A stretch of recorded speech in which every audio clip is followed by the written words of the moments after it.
You're listening to a download from the outdoorstation.co.uk. Number 425. Hello and welcome back to the Outdoor Station on this very grey, dull winter's day in Old Blighty. It's the kind of day one spends finding excuses to not go out at all, if you can help it. Maybe you start to look through old outdoor magazines or the internet to find a walking adventure to inspire you. Of course, somewhere warm. As I mentioned last week, I'm off to the Adventure Travel Show tomorrow, as it happens, to see what offerings there are in Olympia which fit the bill.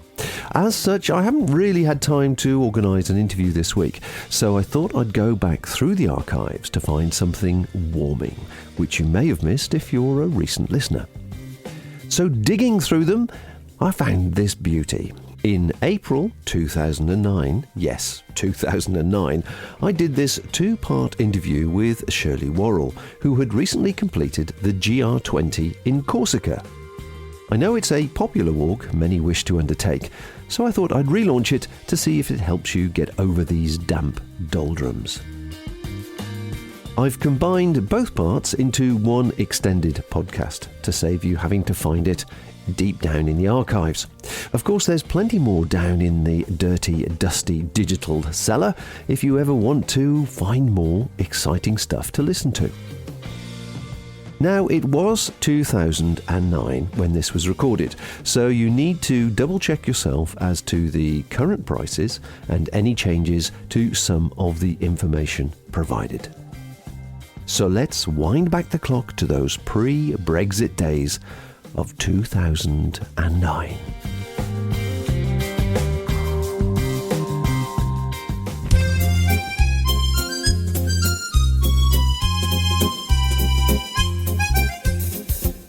Hello and welcome back to part one of a very special two-part podcast here at the Outdoor Station.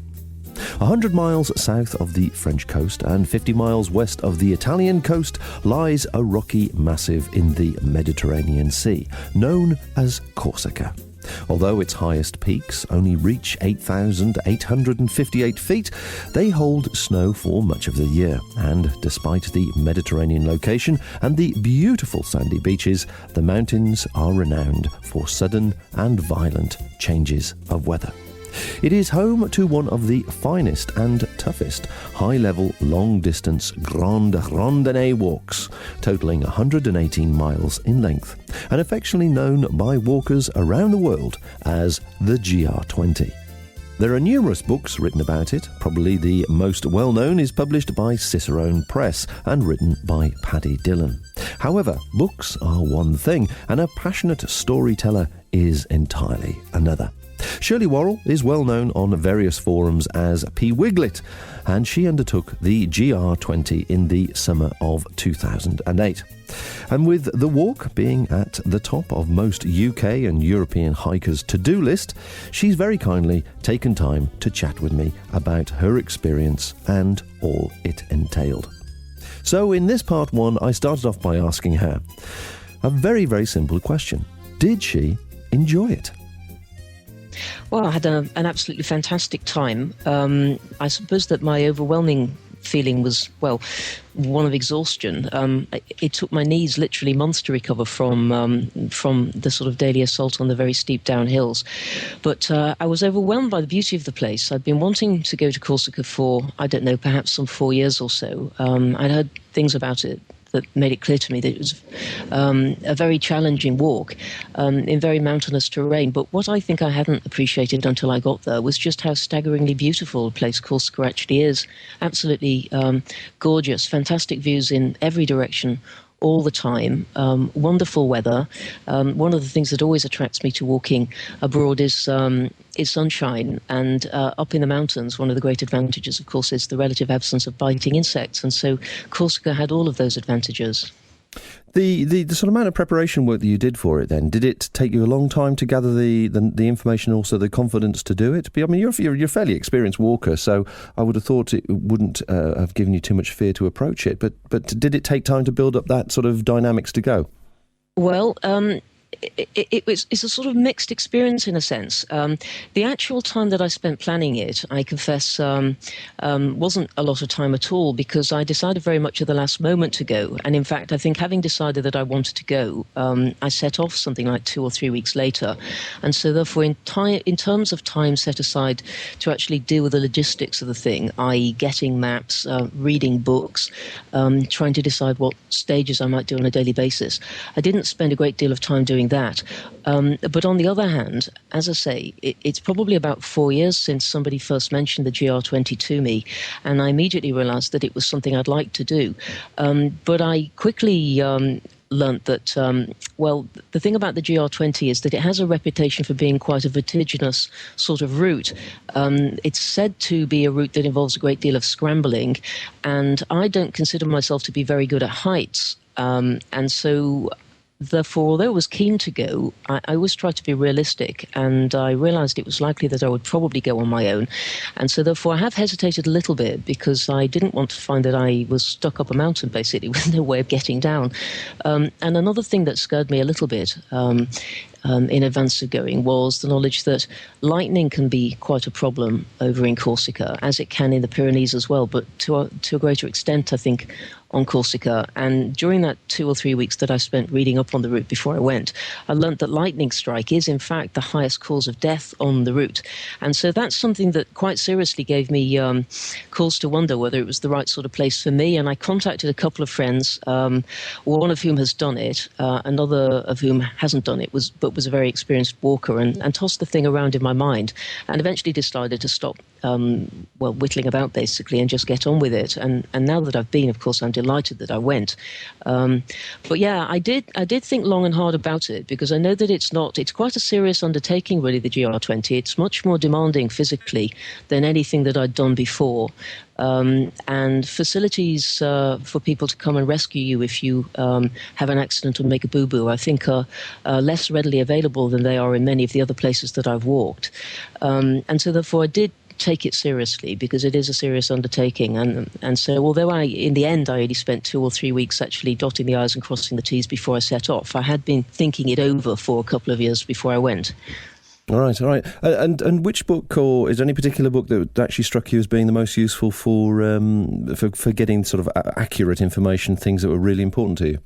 Well, the one that I liked the best was Paddy Dillon's book, which is GR20 Corsica, the high-level route. There's a couple of versions around, but I had what was then the most up-to-date version. I think it may still be. It's Cicerone, and it was published in April 2006. There's another book that a lot of people were carrying, and that's Corsica Trekking GR20 by David Abram, which is one of the Trailblazer guides. And that's more recently published. I think it was in January of 2008. And I like the Trailblazer guides because they always include a little summary of, they have little flower pictures, and as I've grown older, I've become very fond of spending time gazing at the flowers and taking photographs, and so I appreciate those. But I have to say that I did read each of them pretty carefully, and I found that Paddy's book was the one that contained the information that I felt I was more likely to want to have on a day-to-day basis. It also has a very useful, as well as having descriptions of the sections, it's got one of those useful little sort of profiles that shows you, how much up and how much down there is involved on a daily basis. And so I actually took it with me. I don't normally take a guidebook, but we may come on to maps later, and if we do, then I'll tell you that I didn't. Unusually, I didn't take a map, but I did take the guidebook on this occasion, and it was Paddy's book that I took. Brilliant. So really, then, I suppose to conclude that this part of what you're saying is it's definitely a challenging walk, and it's walk for somebody who's experienced sort of long distance walk, should we say, not doing it as a first time long distance walk. Obviously, it sounds like it would be a little bit more of a challenge and perhaps out of the reach of somebody who just decides to do this as their first long distance walk. And the other question is, I presume this, 3 weeks was it? Did it take you? Now it takes, let me see, the standard is 15 days. I mean, you know how these things tend to be. It's sort of fallen into stages, and that's the way it tends to be walked. And so the standard is actually 15 days. I did it in 14 days, but that's only because despite the fact that I'd read each of the books more than once, I somehow managed to miscount. And I kind of thought that it was 14 days rather than 15. But it's a 15-day walk. Bob, just Going back just very quickly to what you were saying immediately before that, in terms of how challenging it is, I'd want to just emphasize, I mean, obviously this is subjective, but from my point of view, I think that it's significantly more challenging than anything else that I've done. Definitely wouldn't suggest that anybody should even contemplate doing it as a first walk. And more than that, I would say that even people who are fairly experienced probably wouldn't enjoy it. I don't think you would enjoy it. I wouldn't have enjoyed it if I hadn't been fairly fit when I set off to do it, because the amount of up and down each day is really very considerable.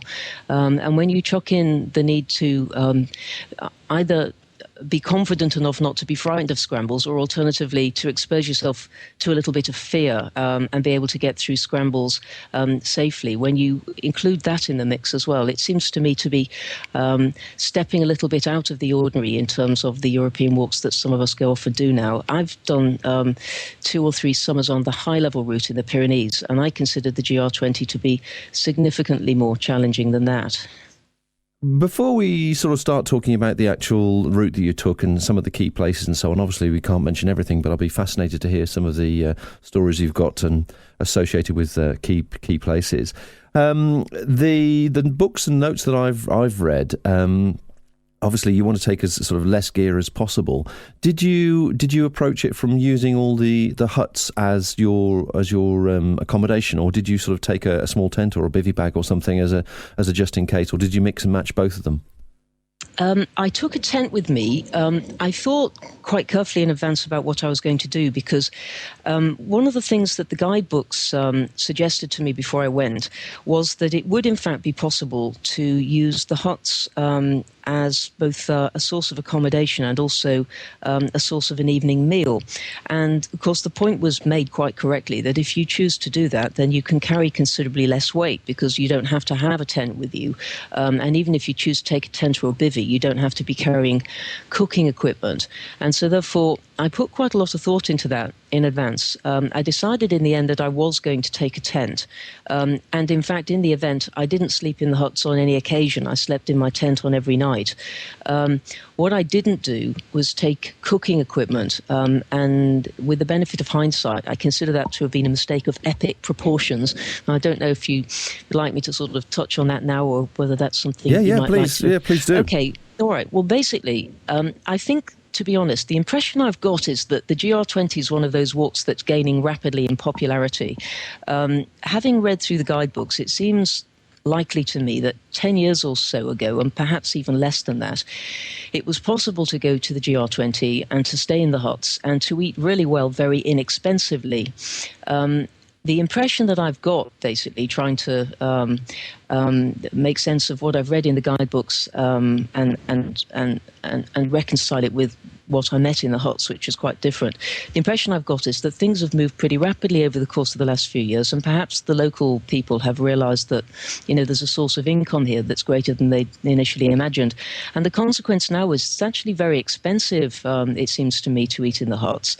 I found, for instance, that I was being provided with something like a bowl of lentils or a bowl of pasta, and then perhaps a piece of cake, for on average €15. And of course the rate of exchange varies, but when I was there, which was in July 2008, that was approximately £12. And I felt that £12 for literally just a bowl of pasta or a bowl of lentils and a piece of cake was pretty steep. If I'd been full after eating the bowl of lentils or pasta and the piece of cake, then I mightn't have been quite so concerned about that, because I do understand, of course, that there are logistical difficulties in getting things up the mountains. And I understand that, the local people do have to make a living. But the thing is that there weren't actually even particularly generous portions, and this was a bit of a concern, really, because the walk really is quite demanding. And so obviously if you are going to be doing a lot of uphill and downhill during the day, in sort of pretty high, in heat, then you do need to be able to refuel at night. So I found that I felt that it was a significant mistake to have left my cooking equipment at home. What I decided in the end that I will will do if I go back is this. I think the best compromise is most of the refuges do actually provide a cooking area, sort of self-catering cooking area, where people can do their own cooking. As far as I could see, and I was only observing because, of course, I wasn't using this facility, most of them also provide cooking pots, although I do know for a fact that they don't all provide cooking pots. But I think the best compromise is probably, in order to cut down on weight and be able to do it without breaking the bank, plan to cook your own food in the refuges. It's possible to buy food, like, for instance, rice or pasta, cans of sardines and whatever else it is that people like to eat. You can buy that in the refuges in an uncooked state, and then you can cook it for yourself. And chatting with other people who were doing that seemed to be much less expensive. And I did notice, I think I was almost the only British person that I met while I was doing the walk. Almost everybody else was French or German or from some other part of Europe. And I noticed that I think literally without exception, all of the French people who were doing the walk were cooking in that way, or they were eating in that way. They were not paying for food in the refuges because they were considered to be too expensive. So they were buying it on a daily basis, or perhaps carrying some staples and cooking it in the refuges. So that's what I would do if I were to go back again, and I hope that I will go back again. I will also definitely be taking my stove and a mug, because I've found that it's really miserable not to be able to make a drink when you first wake up in the tent in the morning. You'd have thought that I'd have learnt this by now, but it seems it's always possible to make a new mistake.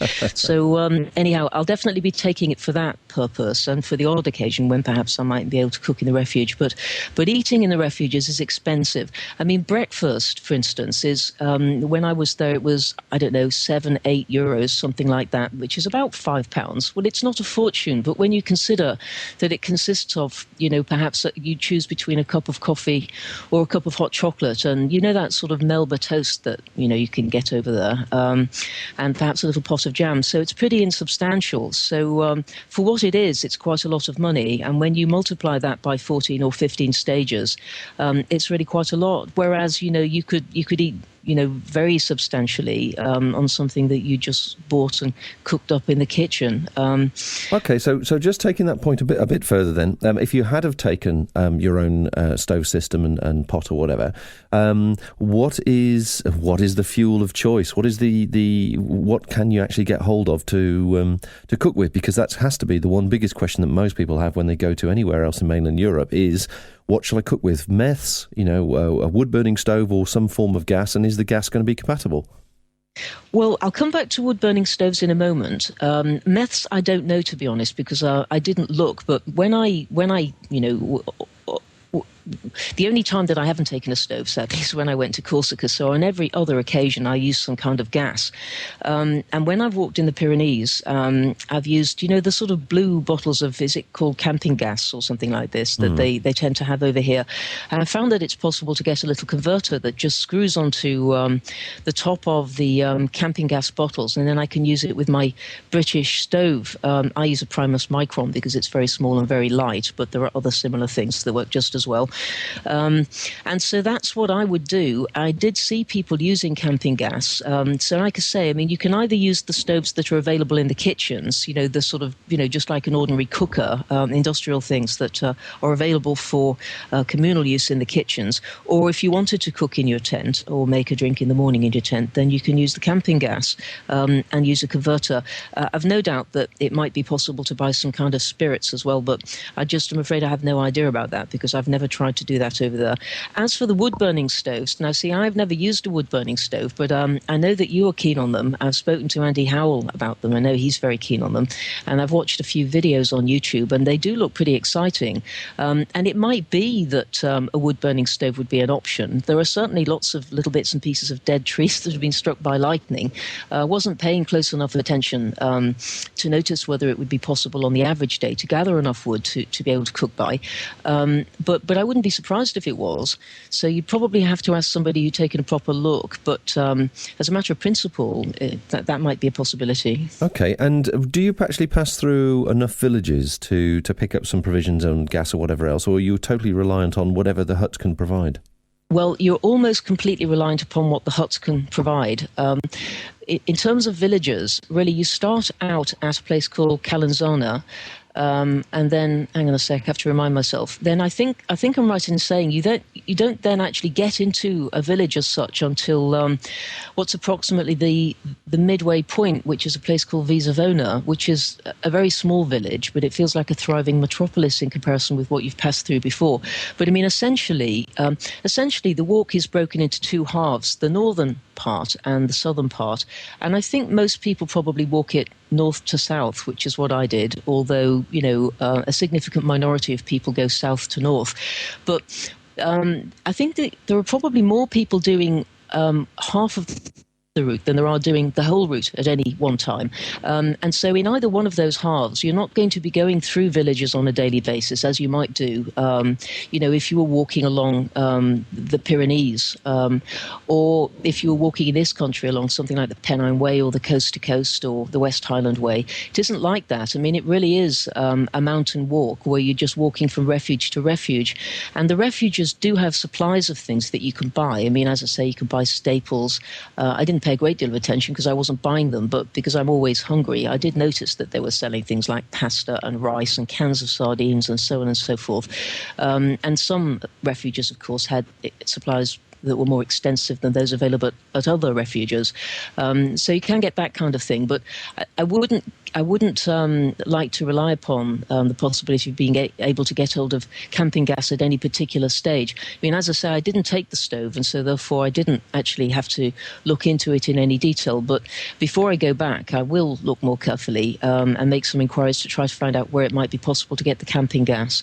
Because if it isn't available at the refuges, then I suppose that it would be necessary to wait for Visavona. And to be perfectly honest, I'm not even absolutely sure that you would expect to get it there. Okay, well, I think that's probably one of the most interesting sections, really, to do with this particular route, because it's something that's always plays on my mind, and I know on a lot of people's mind who've spoken to me and asked me about different places is the fuel and the cooking issues, and obviously then, as you quite rightly say, the balancing with the actual staple diet as well, because that food is the most heavy thing that we carry, of course. But let's actually move on to the walk itself. This is going really well. Obviously, you did it in 14 days. Congratulations. Thank you. I saw a bit of a talk from Paddy Dillon not so long back, and he was suggesting that when people first arrive, they spend sort of 24 hours acclimatising themselves to the fact that it is a warm Mediterranean part of the world. Did you do that? Where did you actually fly to, and did you sort of take time before you actually started it, as it were? Okay, well, I suppose perhaps almost inevitably. Now, I didn't actually take the advice to do the acclimatising because I seem to have a habit of kind of deciding at the last moment to go off and do things.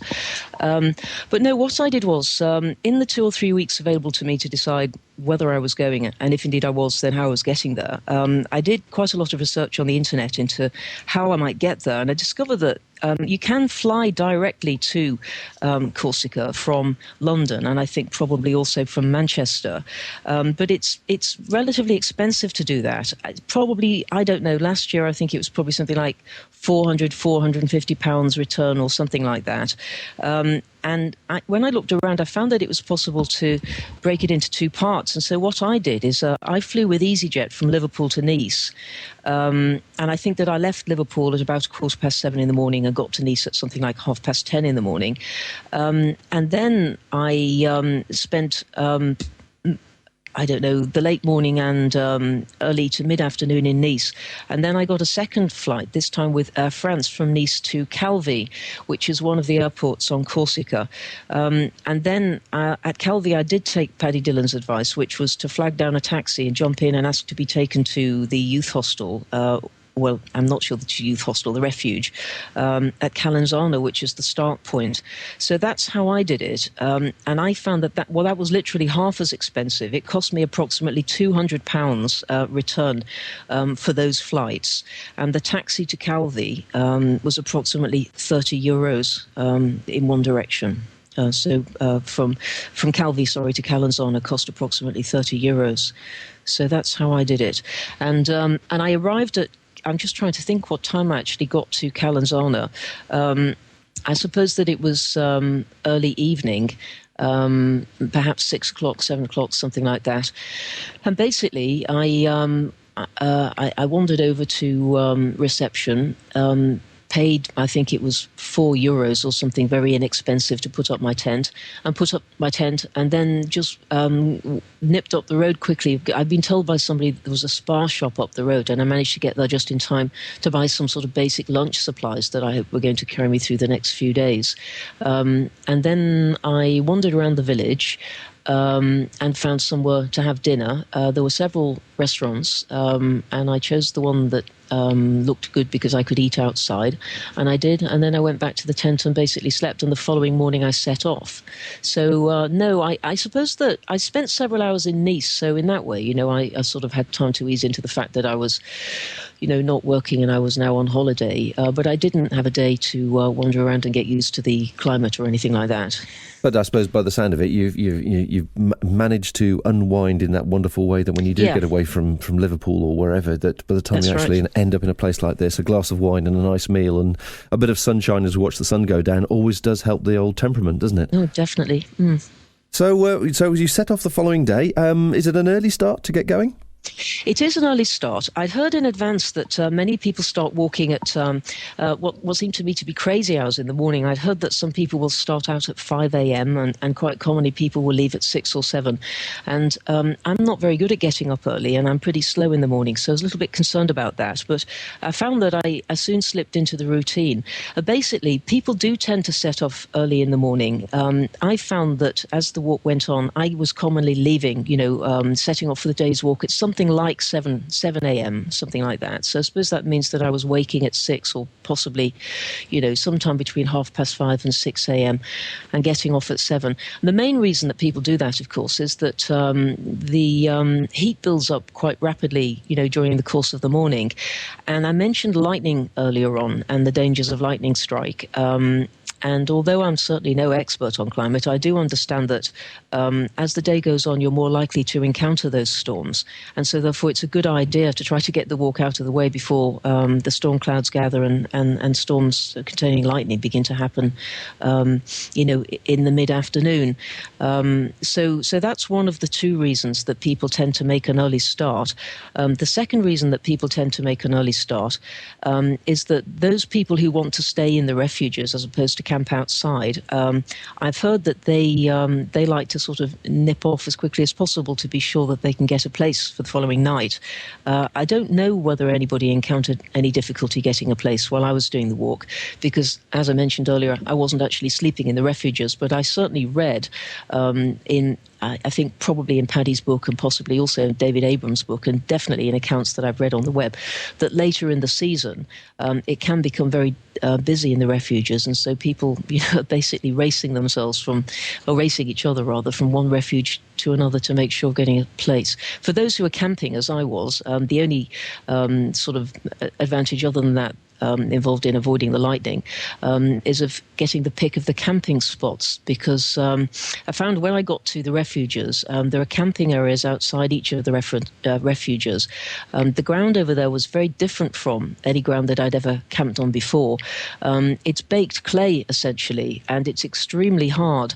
And what they tend to do is they tend to section off the ground into little sort of emplacements or emplacements or something like this, each one of these being, sufficient for one tent. And so it's not, as it might be over here, a big green field or a muddy field where you just sort of pick a spot and put the tent down. You look for these prearranged places. They might be marked off with rocks, for instance, or little bits of wood, nothing more formal than that, but it's very obvious when you look, this is where you're supposed to put the tent, and that's not where you're supposed to put the tent. And an advantage, of course, when you're camping of getting off early is you can have the pick of the places, the places where you might wish to put your tent. But I mean, essentially, the whole place is so beautiful that it doesn't really make an enormous difference. All the places are lovely, but it's always nice to have the pick of the bunch when it comes to choosing where to put the tent up. Yeah. No. What's the actual legal situation as regards, wild camping? If you got either caught short, or if the campsite and the refuge was full, presumably you've got to camp somewhere else. Is that possible? Well, it's possible to put up the tent somewhere illegally, but it isn't allowed. It's a national park, and wild camping isn't allowed at all. I didn't actually see anybody doing it. Although I did on one day speak to a couple who were walking in the other direction. We met at some refuge or other and sat around chatting over a can of Corsica Cola, I think it was called. And they told me that they had in fact put up their tent. I can't remember whether it was the night before or whether it was a little bit earlier in the journey, but they did put up their tent one night in some particularly scenic spot rather than outside a refuge. And they said that the following day, when they arrived at the next refuge, the Guardian was onto this immediately and very suspicious and said to them, well, where did you stay last night? Because if you'd stayed at, the refuge before this, then you shouldn't be here by now because it takes longer than this to get here. And I can't remember what excuse they gave him, but definitely they needed to mollify him. So it isn't allowed. I don't know what consequences might follow if they definitely caught a person out while camping. But of course, the reality is that, if you were to have an accident or something, then it's always physically possible to put the tent up next to the path.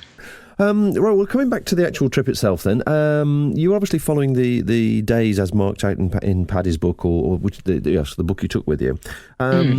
How did the walk unwind, as it were? Do you sort of hit a steep climb to start off with, and there's a long pull, or does it gently build up to some serious climbs? Well, you jump in pretty much at the deep end, basically. If you walk north to south, as most people do, and as I did, then you very much jump in at the deep end. I think I mentioned earlier on that a lot of people will be walking only either the north or the south part. And although they're both sides of the walk are demanding, I think everybody would agree that the north is the more demanding of the two routes. It's rockier and there's more up and down, and quite a lot of people would also say, I think, that perhaps the first day is the most challenging of all the days on the route. The first day goes from Calanzana to, and I won't even attempt to try to pronounce this because I just can't, but it's Refuge Dortu Diu Piobu or something like this. But anyhow, it's the standard stage for the first day. It's about 20 kilometers, and basically it's uphill all the way. There's absolutely no downhill at all, so it really is pretty exhausting, and it's hot as well. I went at the beginning of July, and I deliberately chose to go at the beginning of July because it seemed likely to be the first part of the season when I wasn't likely to encounter snow. You can still have snow in July. Then again, you might find that there's no snow in June, according to what I've read. But the beginning of July seemed to be the best compromise. And the worst of the lightning storms occur later in the season. And as I've mentioned a couple of times already, I was very keen to avoid them. So that's why I went at the beginning of July. But although it was early in the season, it was still hot. And so, yes, you jump in very much at the deep end with the first day, 20 kilometers, and it's just up all the way.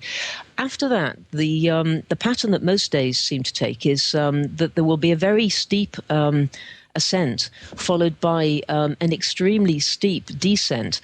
The ground underneath it's very rocky, and as I say, it does tend to be steep. I find that we're all different in the way in which we walk, but I don't tend, I'm immediately reaching for the table so that I can touch wood, to encounter too much difficulty going uphill. I find that uphill's not normally too much of a problem to me, but as my knees grow older, I find that I do encounter difficulties doing steep downhills, carrying weights, and my knees get really very painful. I never do any walking now without pacer poles, and so therefore I do have those to rely upon. But I found that even with the pacer poles, some of the downhills were really very, very challenging and actually pretty miserable, basically. At times I'd sort of have to sit down and take a deep breath and have a little sip of my water. And, well, sadly I was smoking then. I've managed to chuck it in again since that time, but I'd sit down and have a cigarette and ponder on how much longer it was going to take me to get down to the refuge at the bottom of the hill. So, yes, each day tends to sort of fall very naturally into a very steep uphill, followed by a very steep downhill, more than any other kind of route that I've done so far. So if you were starting around sort of 7ish each day, what sort of time were you arriving at your destination? About, 6, 7 again? Oh, no, very early, really, because, not too long after lunch, in fact, because I suppose the advantage of starting early is, of course, that, you're going to finish pretty early as well. And it wasn't uncommon to finish the walk at something like 1 or 2 o'clock. I'm just glancing here at the list of distances that I made, and most of the days are not actually awfully long, and some of them are very short in terms of distance covered, although they still feel pretty challenging because the amount of up and downhill involved. But I mean, for instance, the first day, going by the stages that people normally walk, the first day is 20 kilometers, but the second day is only 8 kilometers, and the third day, this seems incredible to me, in fact, now that I'm looking at it, but the third day is only 6 kilometers, and then we go to 9, 15, 17, 10, 11, 13, 24, and so on. So day 2 and day 3 and 4 at 8, 6, and 9. I mean, they're very short in comparison with the other ones, but they still managed to feel pretty challenging because of the sort of ground that was being covered. And I suppose that it must have been the case that I see that day 3 it was the day that I finished at a place that's called Hort Asco, and I think that I did get there, 12 or 1 or something very early, but most days were probably finished at something like 2 o'clock. Right, and I suppose, of course, as you arrive early at these refuges, the temptation is to spend money, isn't it, to occupy your time and also treat yourself? Yeah, it is, and of course, I always like to treat myself to a beer. Essentially, is what I like to treat myself to first. And of course, it's not hugely expensive, but it's quite expensive in comparison with how it would be here. I mean, for instance, beer. Again, in July of last year, a beer was generally about €5. You could get a Coke or another soft drink that would be about €3.50. But it's still, what's that, like £4, almost £3 for a beer or for a Coke. And I noticed that a lot of the people who were doing the walk didn't treat themselves. They were really quite strict. As I say, there were a lot of people who were there from France or Germany who were cooking in the refuges, and they were clearly doing it on a tight budget. And I think you do need to be careful in order to be able to do this walk on a tight budget, because otherwise it can quite easily become an expensive walk. Can I just interrupt you there? Yeah, I just suddenly thought, I mean, I am presuming, obviously, that these huts only took cash as well, didn't they? Well, I think that must be so. I didn't attempt to pay at a hut with anything other than cash, and I'm sure that they will only take cash. I did pay with a card twice, but on both occasions they were at hotels. I mentioned that Visavona is a sort of village that's more or less in the middle, and I treated myself to a hotel there, and they took a card. I did try to get some cash out against my card the following morning. I hadn't run out, but, there's always the feeling that it might be nice to have a little bit extra as a reserve. So I thought I'd get some if I could. But it wasn't possible. I mean, it may be possible next year or the year after, but it wasn't possible last year. And at Conca, which is the end of the walk, I stayed in a hotel there, and they also allowed me to pay with a card. But otherwise, I think it would have to be cash. And also in relation to that, and this is a point that Paddy makes in his guidebook, and I'm really glad I noticed, you can't get cash along the way because you're not walking through villages, and because, as I say, well, the hotel that I stayed at in Visavona didn't allow me to take money out. You can't get it along the way, and you definitely do need to take it with you.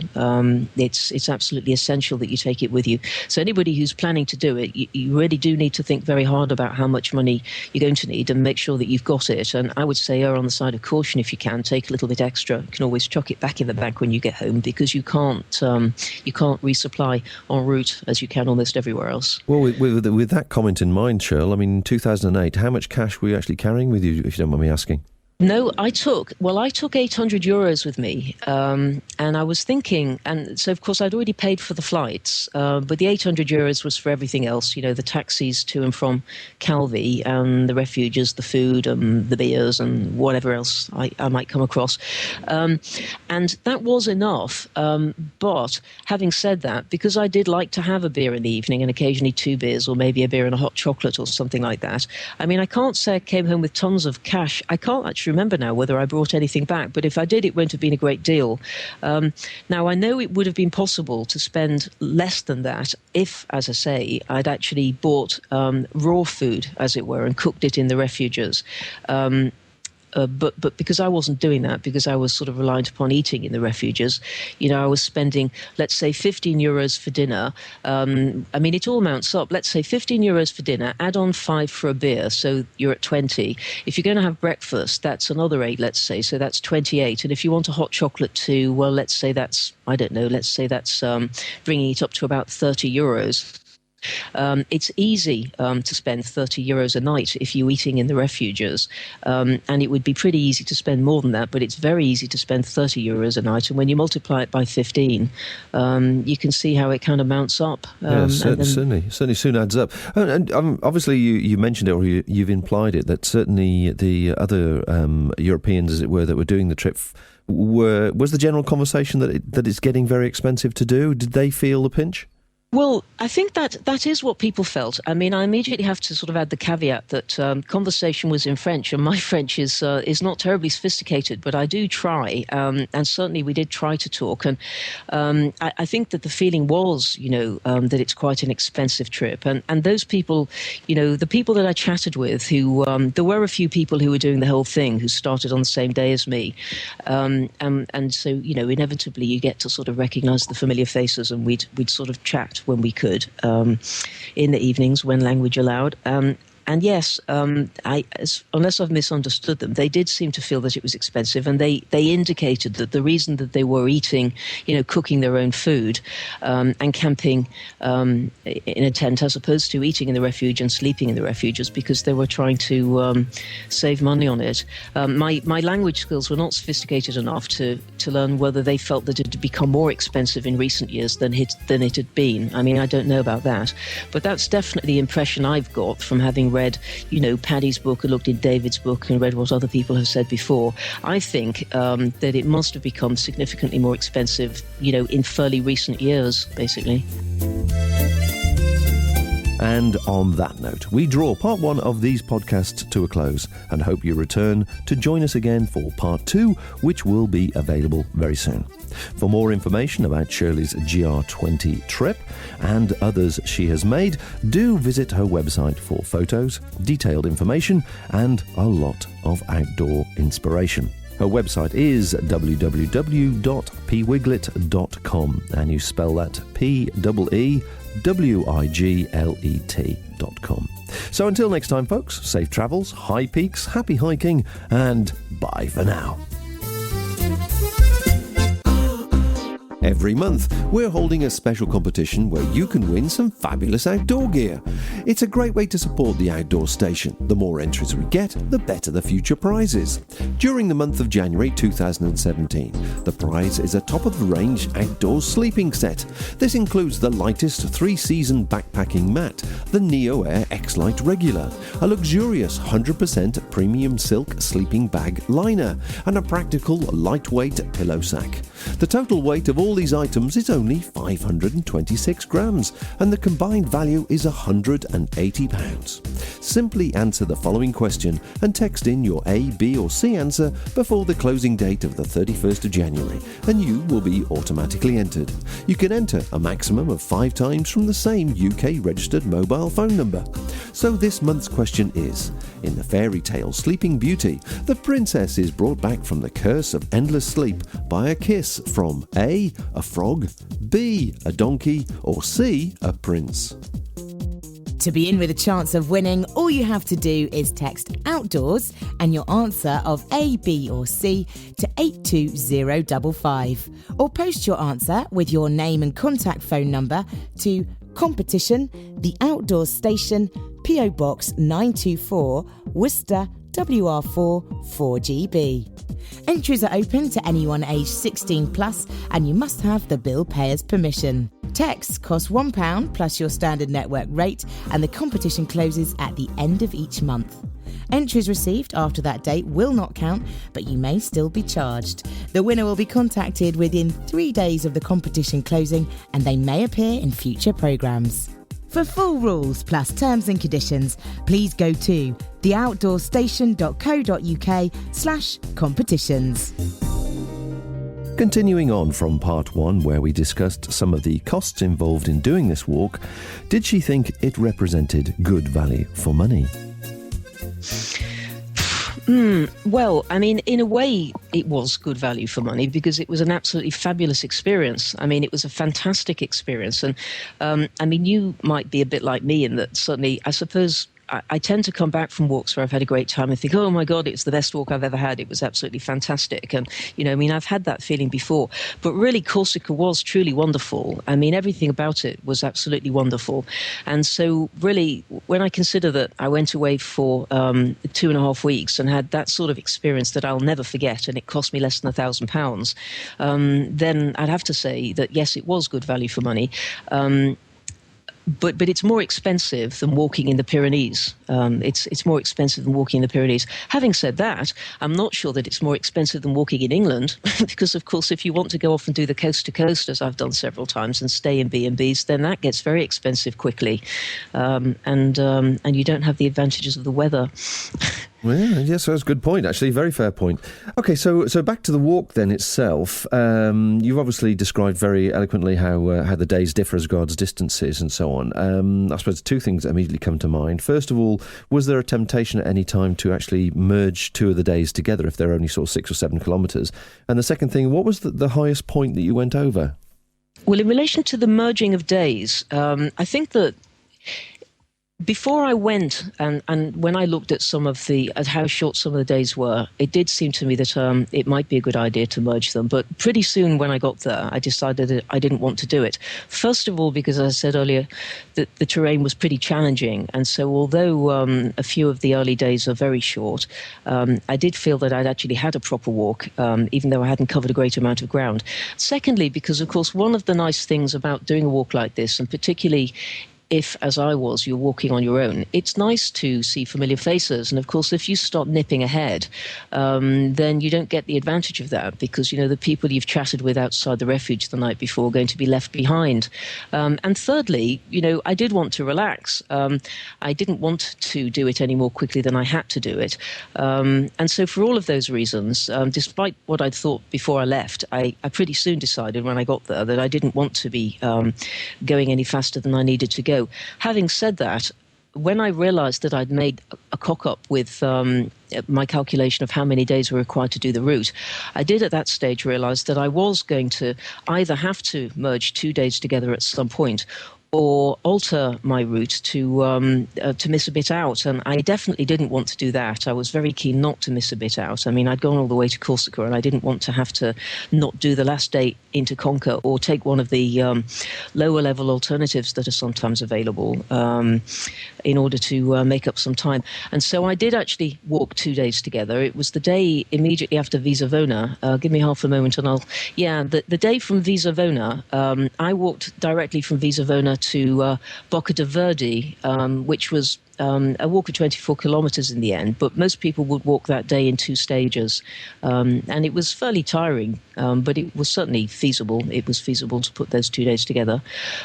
So that was the position in relation to the merging of things. I think the other thing you asked me about was the highest point. Well, the highest point of the walk is a place called Breche du Capitelu. I mean, again, I don't know how it's properly pronounced, but it's 2,225 meters.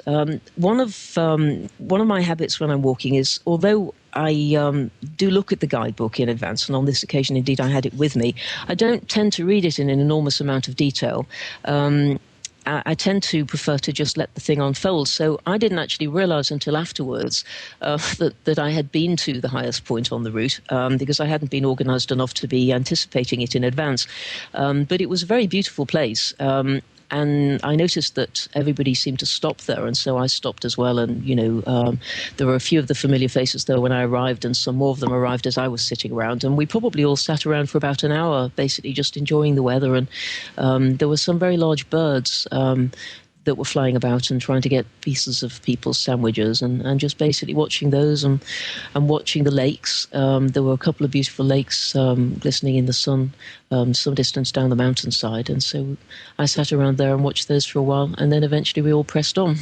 Well, you're certainly selling it to me. It sounds like I'm feeling very relaxed just listening to you. It is quite fantastic. I mean, it's truly wonderful. And I really do hope to go back and do it again. I really do hope to go and do it again with my stove next time, but I definitely want to go back. But it's a truly fantastic thing. And honestly, Bob, I'm sorry now that I waited so long before I went to do it. Because as I say, in the end, it turned out that I could lessen the risk of lightning strike by going early in July.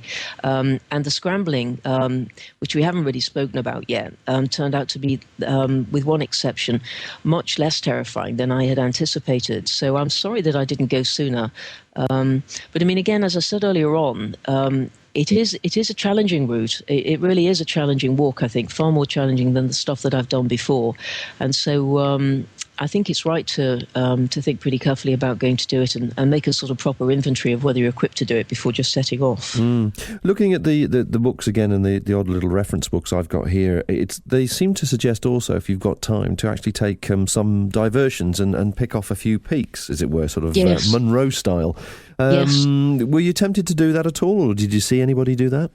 Well, I was tempted to do it. I didn't see people doing it, but then again, that may simply be because the people that I mainly spoke to were the people who sort of set off to just do the thing over a period of 15 days. I was tempted to do it. The reason I didn't do it was because, I mean, again, I kind of mentioned that I'd somehow managed to miscalculate the number of days that would be required for me to do the route. I think perhaps what I'd been thinking is, oh, well, it's 14 or 15 days to do the whole thing, but some of the days are very short, and so therefore I'll probably run 2 or 3 of them together, and then I'll nip up this or I'll sort of nip up that. That's kind of probably, with the benefit of hindsight, it's probably what I'd been thinking before I went. But as I explained a short time ago, when I got there, I realized that that's not how it was going to work. And so I found that, in fact, I didn't have time to go off and do those additional peaks. What I did speak to, there's several people I spoke to had, in fact, gone to visit. Now, there's a place, the name of which I've forgotten, that many people go to visit from Visavona. I think it might be the oldest village in Corsica, so it wasn't a peak, but it's a sort of place of historical interest. And quite a lot of people that I spoke to had actually broken the journey there and spent a day going off to do that, and then they'd continued. But the thing is, of course, as I suppose we've all noticed when we've booked flights to go to places like this or to go out to the Pyrenees, it's often no more expensive to pay for a flight that enables you to come back after 17, 18 or 19 days than it would be to pay for a flight that brings you back after 14 days. And so next time I go, I will do the calculation properly, and I am going to allow a few extra days so that I can perhaps go and see that historical village and perhaps try to go up a couple of the peaks. And as I say, I mean, by the time we've actually got over there, it doesn't really cost very much more to spend a few extra days and do those things that turn it into a really very special holiday. Well, it's true all the time, isn't it? In the UK, sadly, it costs you virtually half the holiday to get out the country, let alone do what you're trying to do. Now, talking about Visavona, the book that I'm reading, and certainly I've also heard from Chris Townsend's and Cameron McNeish's review of the trip, is famous for being a pig area, pig territory, which I understand is obviously a subject close to your heart.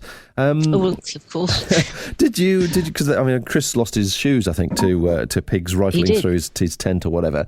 Did you have any experience of that, or see anybody have any experience of wild pigs? Well, I didn't see. I did see a couple of wild pigs. I didn't see as many as I'd have liked to see because, of course, I am kind of fond of pigs and piglets.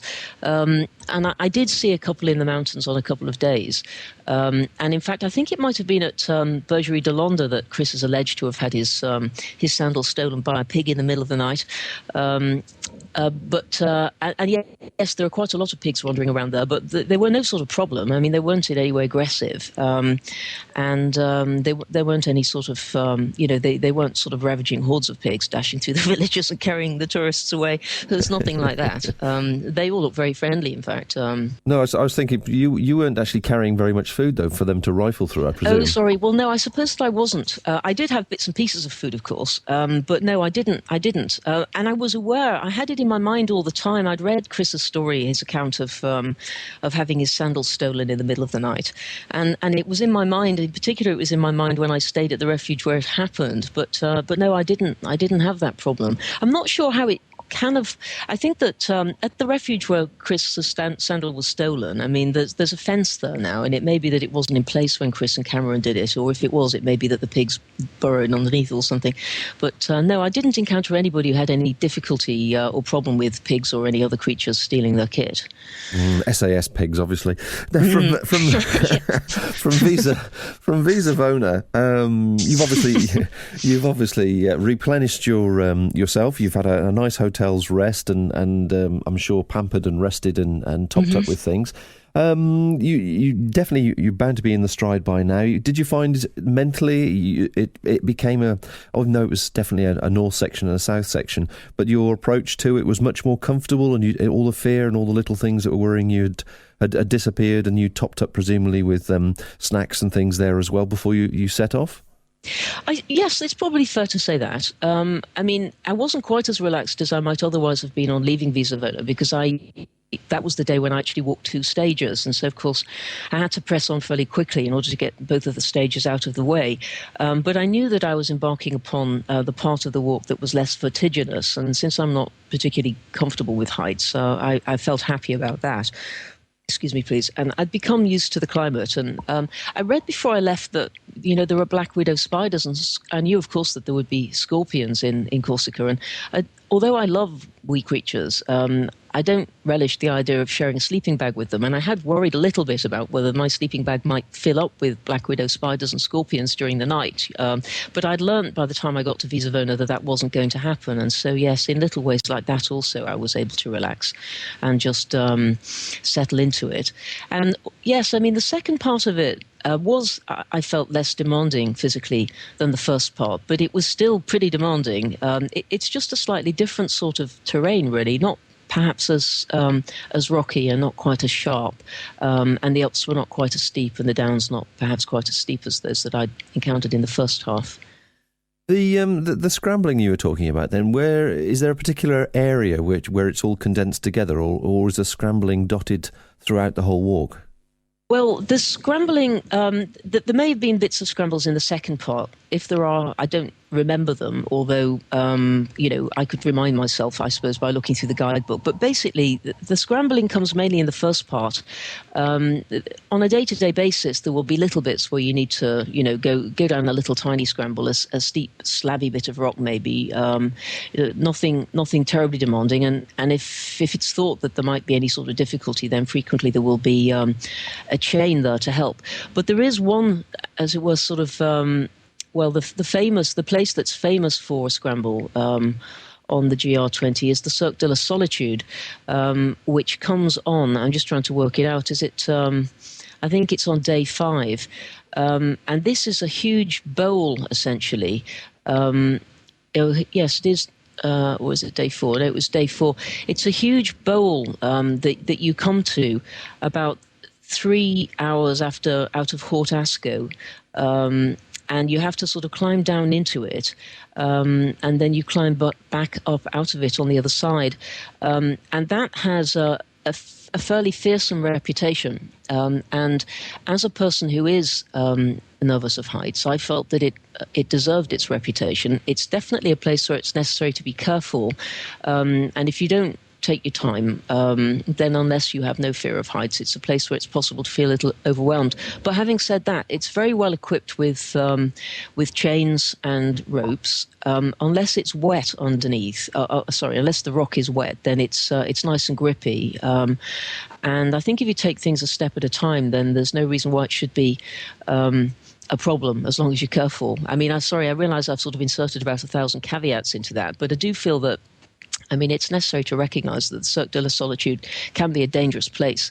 And so, yes, you do need to be careful, and you do need to give some serious thought to whether it's the sort of place you want to be before you start descending into it.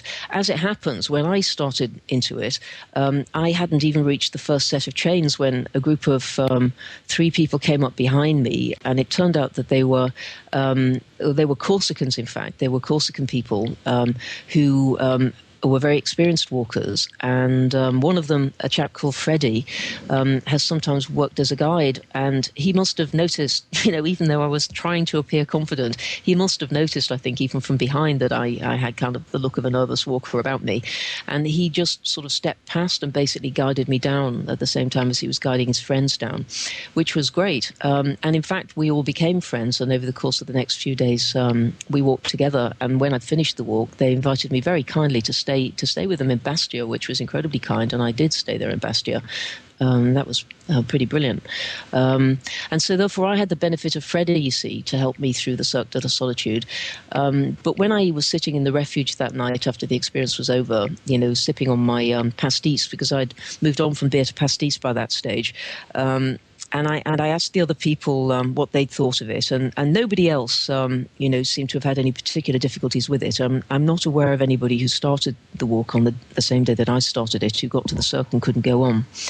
During that period of those 2 weeks then, as much as you've mentioned the caveats about your confidence and abilities and so on, were you aware of anybody having any accidents or any issues?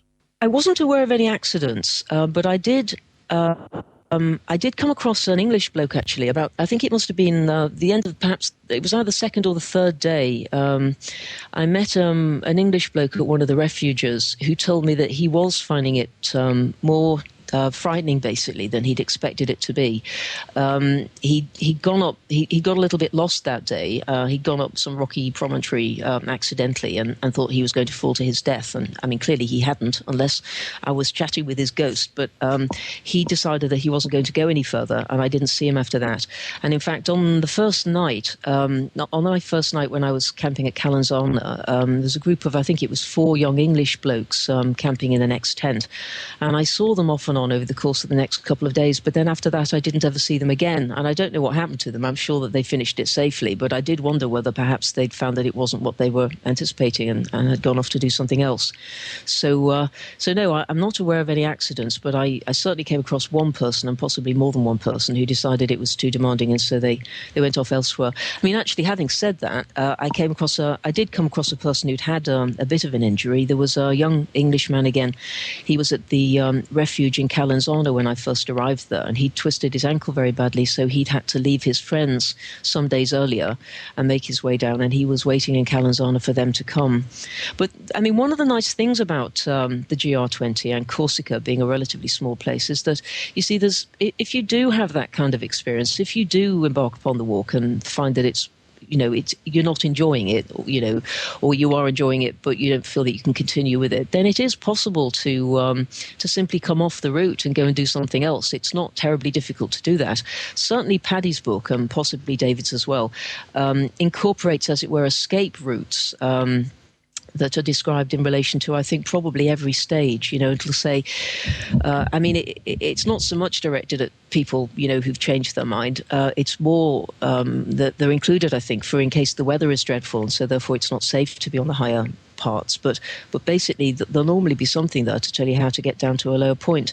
And if you do walk down to a village, then I'm sure that it'll be possible to get a taxi, and you can go to one of the towns and spend your time doing something else. The fact that you just took a guidebook rather than a map, was the actual route sort of fairly well signposted? Was it easy to stay to that? Well, it was very easy. I immediately add that, of course, I did it in July, so the weather was perfect and visibility was clear. But, in common with, that there's this series of the GR routes, the Grand Randonnée routes, and it's the same in the Pyrenees. They have these markings on rocks. There's a sort of white stripe on top of a red stripe, and this tells you where the route goes, and they're marked on boulders and sometimes on the ground and on trees, and on the GR20, it's very, very liberally sort of equipped with these markings. And at no stage did I have any difficulty at all knowing where I was supposed to go. I didn't take a map, and I felt kind of bad that I hadn't taken a map, because I've never gone anywhere before without a map, even though, I don't consider myself to be very good at maps. I'm not a natural map reader, although I do try.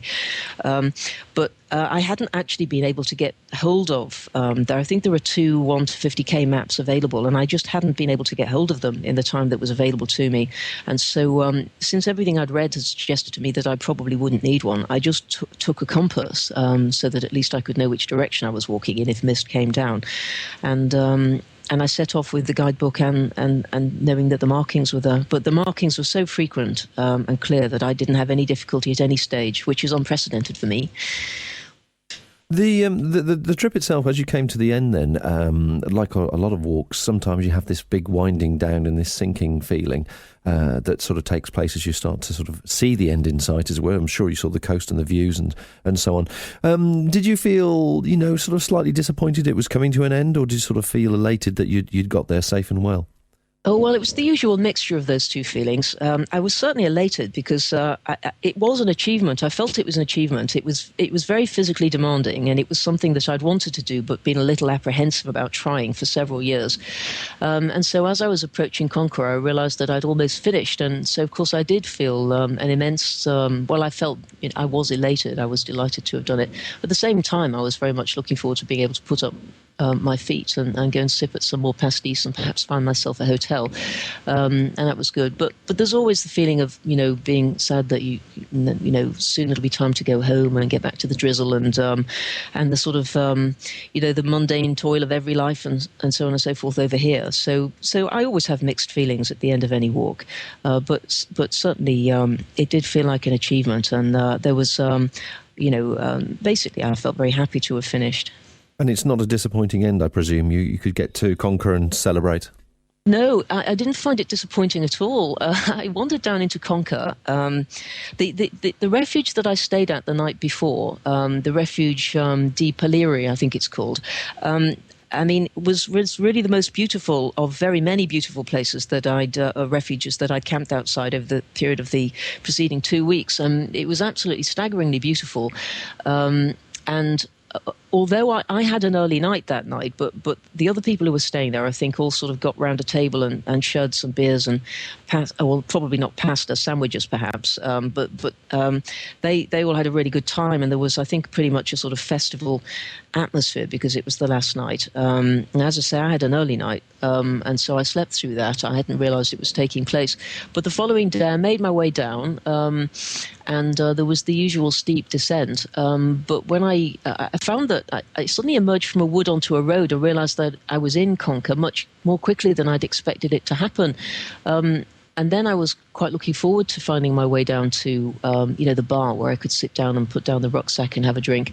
And I sat down and I got a drink and I tried to chat with the local bloke and, the barman. And he told me how to find my way to a hotel. And I really enjoyed just sitting in the sunshine and soaking up the knowledge that I didn't have to carry a heavy rucksack anywhere in particular, once I'd found the hotel. And it was a really nice afternoon. Most people eventually arrived. I think I was the first there, actually, at about 11 o'clock in the morning. It was a very early finish for me, and I'd kind of motored down as quickly as I could. So I was first in, and then other people came in. And then, over the course of the next few hours, a big bunch of people gathered around, and we sat together and had a bit of a chat and a drink and so on.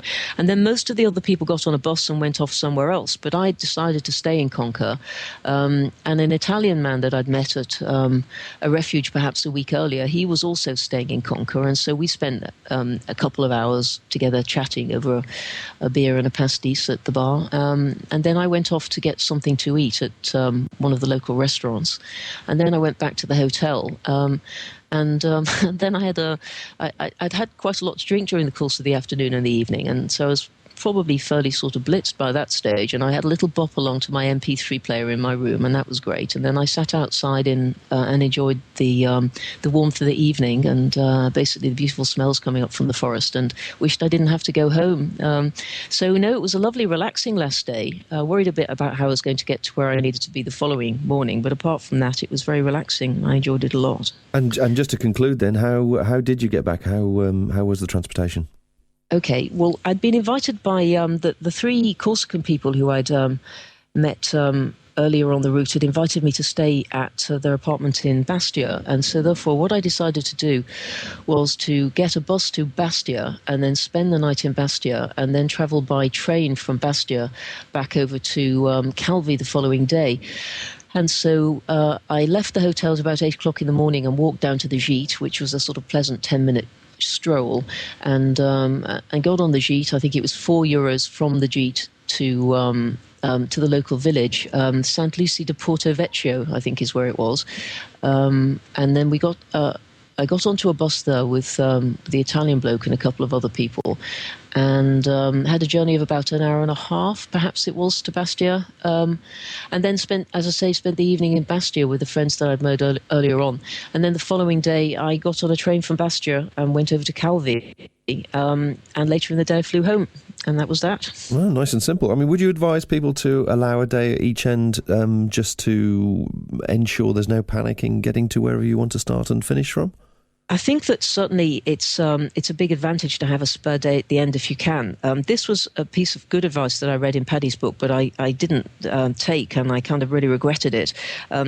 Travelling home worked out fine for me in the end, but there was a bit of luck involved in that, really, because Paddy suggests, and I'm sure it's a good idea, that people who are going out there should make an attempt before you go to get an idea of how the public transport works at the end of the route. Because, of course, with it being a linear route, unless you're planning to fly back from a different part of the island, then you need to get back to Calvi, assuming that Calvi is where you went to in the first place. And it is important to know about the public transport. And as I say, I hadn't kind of done that, and it did work out, but it might have been different. It mightn't have worked. It mightn't have fallen into place. And I think that if you do have an extra day, then well, it might be essential, and at the very least it would be convenient to have that extra day. But I think the thing to do is to do the research before you leave England, really, or where it is you're going from. Do the research initially to find out where the trains go and how often they go and what times, and the same with the buses, so that you're not spending the last few days in a state of some anxiety about how you're going to get home. There's nothing worse when you sort of see the end in sight, is there? Well, absolutely. Cheryl, thank you very much for all that detailed information. It's really padded out some of the books and notes that I've seen and read, and I'm sure many of the listeners will have enjoyed the practical and realistic information you've added in there, which has been really useful. Not at all. You're obviously intended to go back and do it again, which I find quite interesting, and that in itself says a lot about the actual trip itself. Would you? I mean, you're a solo walker, and you do a lot of solo walks, but you've also walked sort of in groups and socially as well. Would you say that it was a walk best undertaken on your own, or with somebody or a group of people to share it with? I'd say it's probably best to go with a group of people, really, because I enjoy walking on my own, but I also enjoy spending time with other people. And I mean, I think that this is a walk that would perhaps be lots of fun done on a slightly more sociable basis, basically, so that you could have a bit of a laugh and a giggle together at the refuges in the evening. And so that's my feeling. But some people just prefer always to walk on their own, in which case that would be fine for them. But if I were going back, then I'd like to do it with a group of people. Well, finally then, as we do with these things, let's just have a quick 5 minutes chatting about gear, if you don't mind. Yeah. As you say, you took your it was a laser competition, I believe, wasn't it? It was. And yeah. So just a quick run through then. Was it the standard sort of hiking gear, or had you sort of, apart from the cooking gear, left anything out of your rucksack? I left a few other things behind. I didn't bother with the GPS because I didn't think I would need it, and indeed I didn't need it. I've mentioned already that I didn't take maps. I didn't bother with waterproof trousers either. I didn't think that I would need them, and I didn't need them. I'd normally have, in addition to a base layer, of course, I'd normally have a mid layer and some kind of warm jacket, and then a waterproof top. But I didn't bother taking a warm jacket either. And again, I didn't need that. What I did take essentially was, from day-to-day walking, I took a pair of shorts and a T-shirt. I actually took 2 T-shirts, but next time I wouldn't bother taking 2 because it's so easy to just rinse things through and dry them out on a rock overnight that I wouldn't bother with 2 walking T-shirts. I had a very lightweight fleece, fleece that I've had for years. One of those sort of smocky fleeces that's just got a little zip at the top. I took that, and I didn't need it during the day, but I used it in the evenings in the refuges, because with it being mountainous, I found that when the sun goes down in the evening, it goes very suddenly and it can get very chilly. So whilst it was never freezing cold, I mean, it did get quite cold, and the little fleece was very helpful. So I didn't bother with a warm jacket. I didn't have my cooking kit either, of course. I normally take a sort of Paramo Fuera windproof smock when I'm walking in this country, and in fact when I've been walking the Pyrenees. But again, I didn't bother, and I didn't need that either. I didn't take my bed socks or thick gloves or a map case. So I actually left out quite a lot of the things that I would normally take along with me. And with the exception of the cooking gear, I found that, those have been good decisions, and I didn't need any of those things. I'm surprised you didn't have a down jacket then for the evening, so I would have thought it would have gone very, very chilly at night. Well, no, I mean, it wasn't really. I mean, it was chilly, but it wasn't... It wasn't chilly enough for me to need a down jacket. And I mean, having said that, I mean, I tend to I tend to run cool rather than warm, and so I think that if I'd needed if there'd been a need for one, I'm sure I would have detected it. But no, I was perfectly happy with my little fleece. I mean, having said that, most of the evenings I actually spent having something to eat in the refuge, and then, perhaps sitting around for a little while and chatting with people before going back to the tent.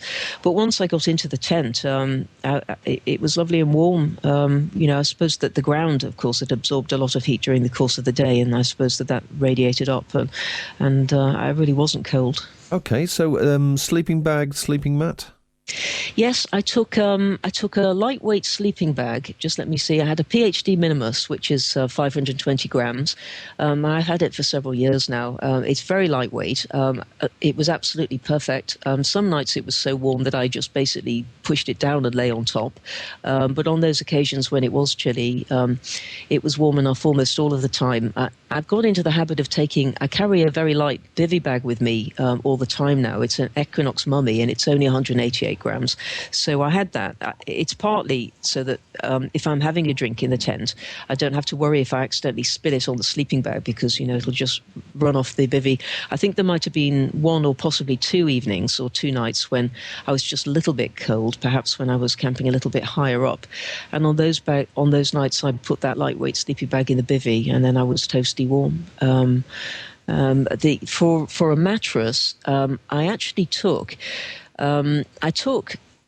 one of the short versions of the X-Bed down mat. It might sound a bit of an odd choice to take what people perhaps think of as a fairly sort of, robust camping mattress to Corsica, and I've got a couple of inshore mats, and I had been intending to take those. Those are lighter, and they're inflatable mattresses, thicker than Thermarests, because I've never been able to sleep comfortably on a thin mattress. But I found that both of my inshore mats had developed a multitude of very tiny holes, and I spent several occasions kind of bucking around in the bath with the blasted things, trying to identify the holes and then patching them, and I just didn't manage to find them all and fix them all. So in the end, I bought and took this small X-Bed, and it was absolutely fantastic because I hadn't anticipated, you see, how hard the ground was going to be. It just hadn't occurred to me that it was going to be baked clay, but it was baked clay. It was very hard, and so the mattress was perfect.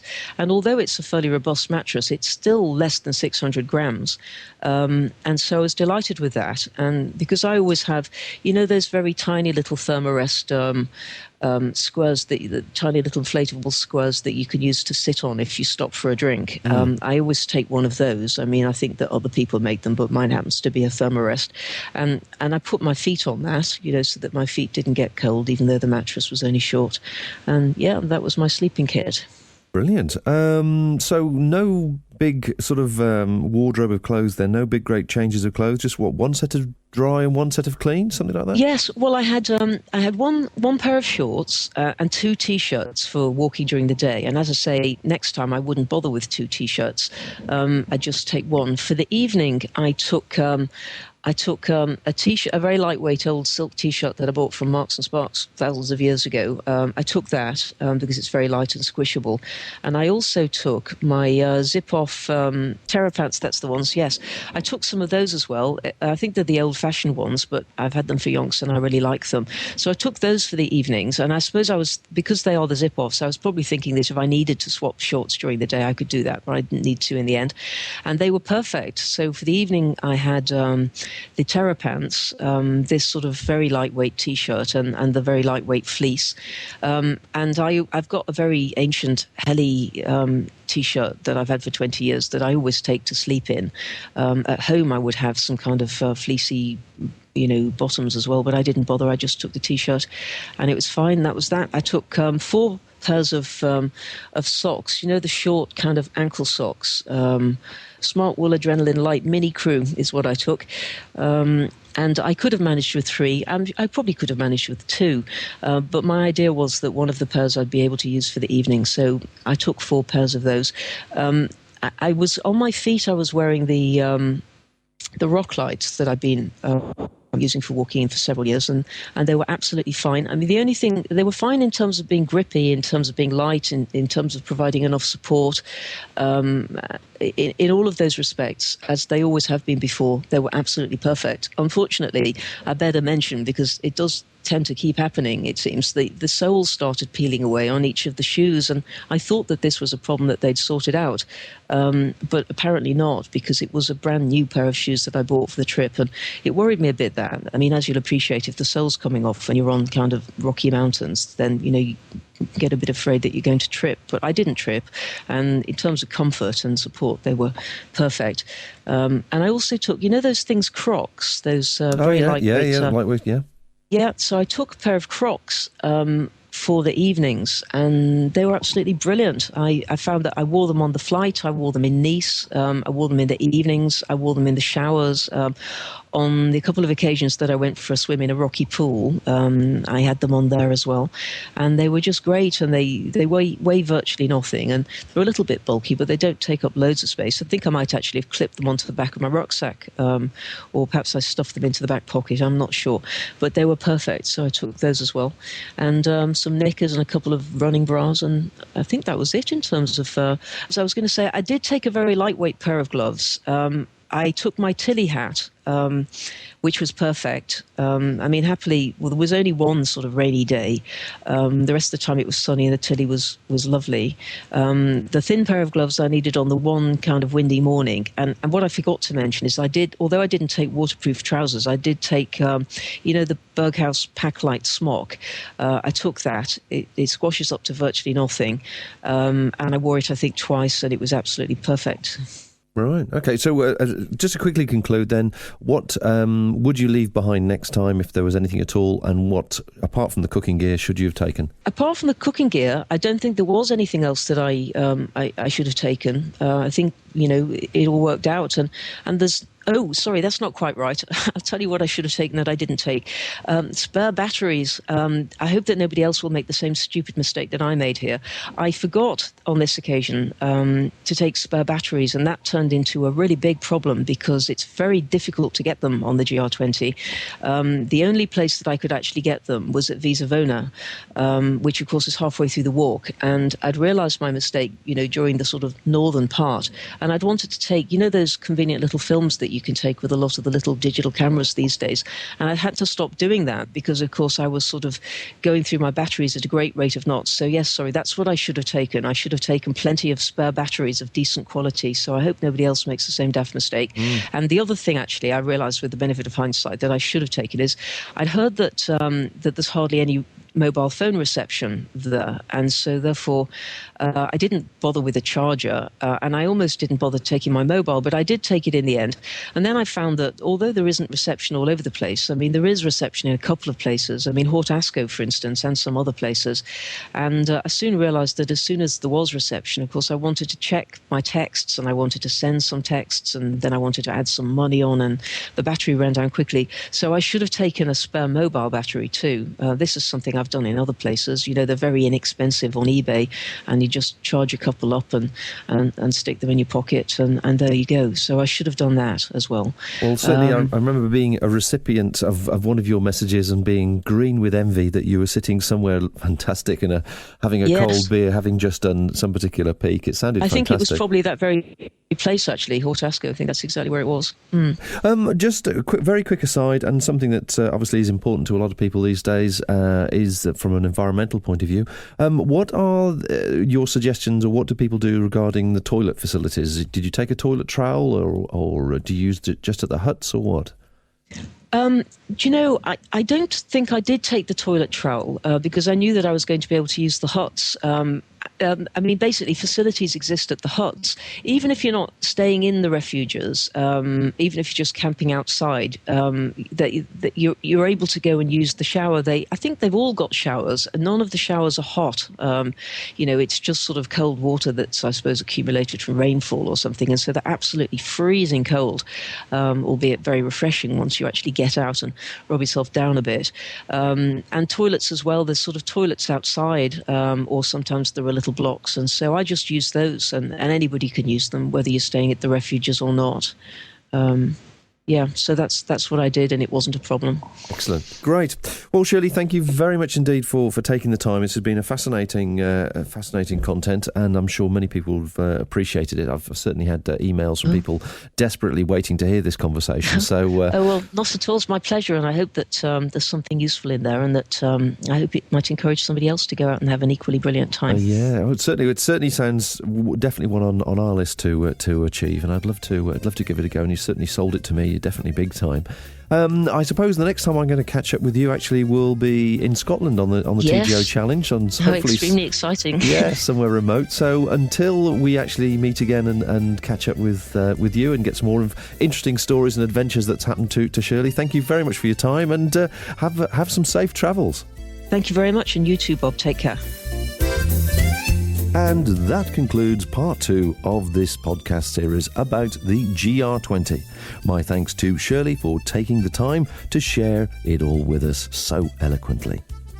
For more information about Shirley's GR20 trip and others she has made, do visit her website for photos, detailed information, and a lot of outdoor inspiration. Her website is www.pwiglet.com, and you spell that PEEWIGLET.com. So until next time, folks, safe travels, high peaks, happy hiking, and bye for now.